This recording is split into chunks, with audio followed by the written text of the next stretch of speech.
So welcome back to Marty's Funko collection, ladies and gents. This week is hectic. We've got hobos of boxes. I can't remember half of the stuff, so we're going to wing it. We're just going to get into it and show you what's come through.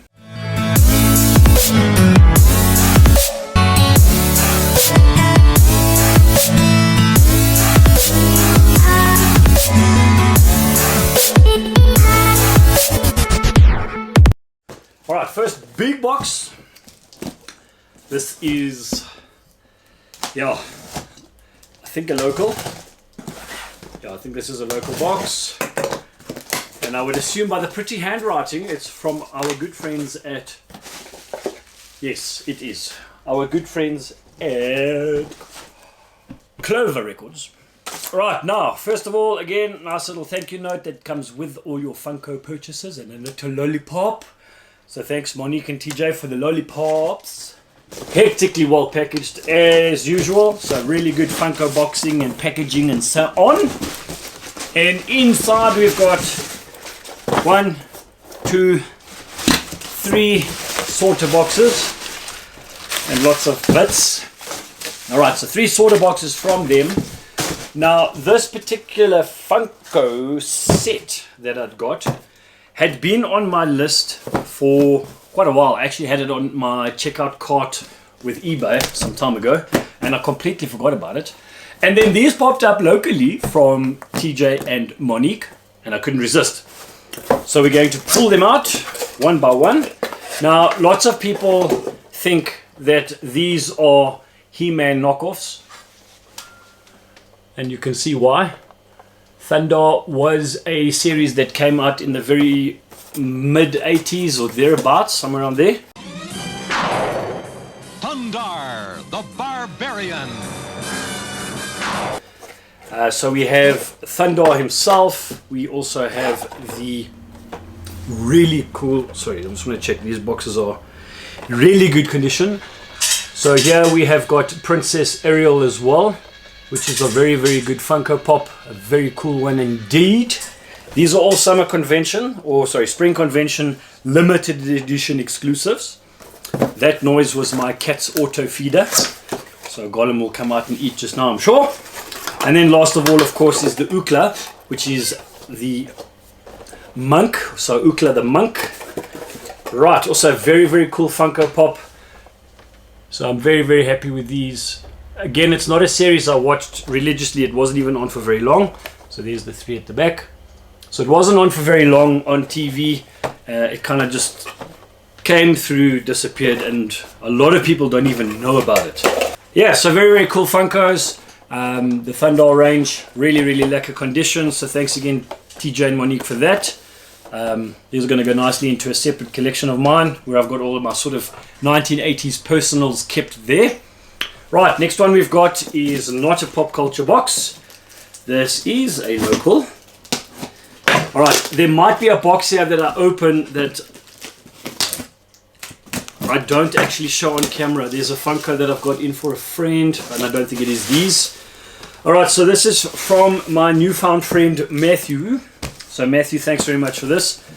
Matthew and I recently did a trade swap. There was a Funko waffle from Louis on the group, and I think the main prize was Mark Hamill as Joker. And I have had in my collection the DJ Lance, which is a 480 limited edition that Matthew was after. So we did a swappy trade deal. Yes, there's so many boxes here. And I think we're both absolutely ecstatic with our trade. We did a direct swap on this one, so no cash involved. And I finally have my Mark Hamill as Joker. And I'm going to go into a bit more detail with this particular Funko. If you're not sure of what this whole campaign's about, so this does fall under the Icons. So it is an Icons range. It is a Designer Con exclusive, and it is a Mark Hamill exclusive branded Funko. For a lot of people who don't know the whole story behind Mark Hamill, if you look at his little Joker card here, you'll notice there's a little picture of a funny looking sort of bear type slash thingy. Any of you guys who are not up to date with Mark Hamill, Mark Hamill's son designed a logo, which Mark Hamill often wears in interviews and things like that. And the logo is called Lava Bear. And it was actually designed by his son. Son's name is Nathan. And yeah, so ever since that day, Mark Hamill kind of wears that branding everywhere he goes. So if you ever check it out, you'll often see Mark Hamill with the Lava Bear logo sort of from his son's side, which is very cool. And on the back of the Funko Pop box, it does also have a reference, and it says there, logo on playing card used with permission from Nathan Hamill, and then his website, which is nathanhamill.com. So very, very, very, very cool Funko to add into my Joker collection. Now, a lot of people have asked me if I'm going to collect the entire series of Jokers, including all the Freddies as Joker. I'm not doing the Freddies as Jokers. I'm not a fan of the Freddy range. As you'll notice, I don't really collect them. If there's chases and things, of course, but it's got to be something really dear to me, like my It collection. And there, of course, is a Freddy as Pennywise, so that has made it into the collection. So very, very cool. We got some really cool epic pops that have come through this week. This is going to probably become one of my favorites. I'm really, really excited to put that amongst my Joker collection. Next box we have in from overseas. So this is more than likely one of my eBay purchases. Again, I don't know what's in these boxes. I haven't really checked. So good bubble wrapping. And then inside bubble wrapping, one time sorter box. And then let's pop that over there. Alright, so we've got a really cool sorter box. And inside this one, oh yes. Now there's a funny story to this, because I actually had one of these. And I sold it when PPG was around 300 Rand. 350, somewhere there. A few whiles back.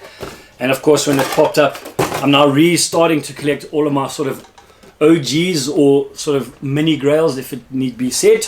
So there is my General Grievous, finally back home. Not the one I originally sold, but I'm just very glad to have him back. I am in the market for a Qui-Gon. So the Qui-Gon Jinn in this series, I am also looking for mint condition. So if any of you guys have one out there and you want to get rid of it, bring it to me. So yeah, General Grievous back in the stack, back in the collection. Typical American packaging and typical American protector. So we're going to pop you there, and see guys, that's a cheap protector. If you can squash it with just two hands like that without effort, you've got protectors in your collection. Right, next one. Let's move on down the bench. And here we've also got another one in from eBay. Sometimes they come with eBay branding all over the show. Right, also in a sorter box. Again, I emphasize to the sellers to always make sure they are protected for me. I see Arimex has been in here already. Oh yes, and this one is a Funko Chase in a very strong box. So I'm just going to tear it so I don't damage the actual pop. And no protector whatsoever, but this is my Crowley from Good Omens. Condition very, very good. I've noticed that the Funko boxes are getting a bit stronger on the newer runs, on the newer editions. So there's the Crowley Chase. Very, very cool Funko Pop. With the sunglasses on and an ice cream in the left hand. Very, very cool Funko. Nice detail, good paintwork. Yeah, I've noticed recently a lot of the paintwork has become pretty crappy. I think it's just obviously with the mass production runs that Funko do, quality control is not always that great. But I'm swifting through these quickly, folks. I don't want to keep you for too long and bore you to death. All right, another one in from overseas. This one is got brown bagging and a little note that says blah blah blah holding blah blah blah, and then Chase. So this is another Chase edition Funko, and this one is actually from 40-year-old Virgin. So for any of you guys out there who do pay attention to what's going on, this is good old Andy, and I hate these protectors that have got 7,000 millimeters of a gap between it and the... It's a not a solid protector, but the problem with these is in my collection they don't fit well because they are bigger. So I'll probably use this to post a Funko Pop to someone one day. Really solid. This is very strong, so I will keep that one. Right, then 40-year-old Virgin, Andy Stitzer Chase edition. Very cool Funko Pop.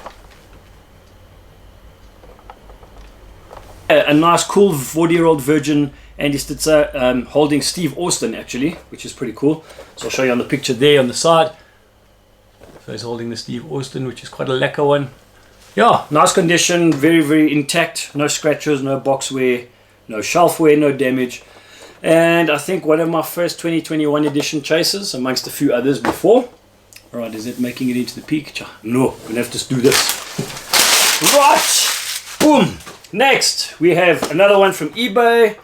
This particular pop has made its way from the US of A. Okay, again, another little scan, my barcode thing. Blah, blah, blah. Thank you so much for purchasing it from me. And blah, blah, blah. I wouldn't normally blah, blah, blah. And scan me. And blah, blah, blah. eBay does keep a record of my purchases, so I don't have to bother about scanning. And this one, a very cool one from the Disney series. Nice little sort of void foam.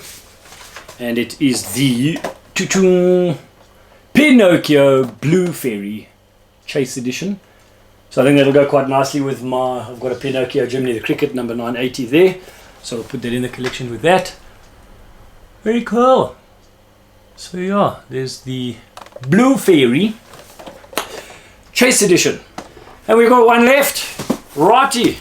Next week's video is going to be pretty epic. I've just done a trade deal with my good friend that I've recently met, Rion.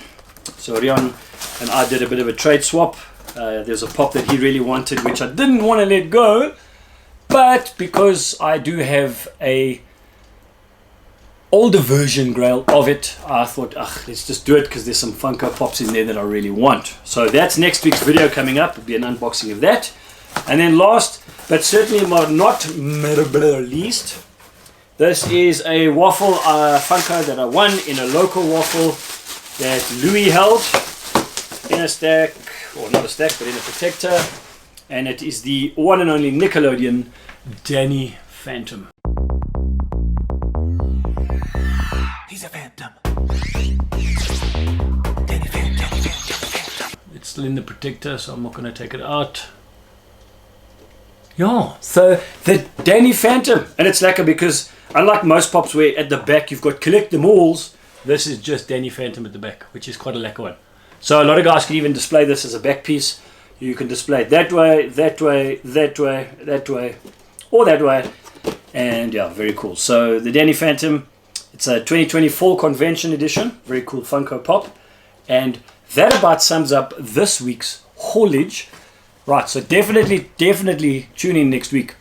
There are two lower end sort of mini grails that I'm going to showcase, along with a set of 4 Funkos that I've really had my eye on for a while.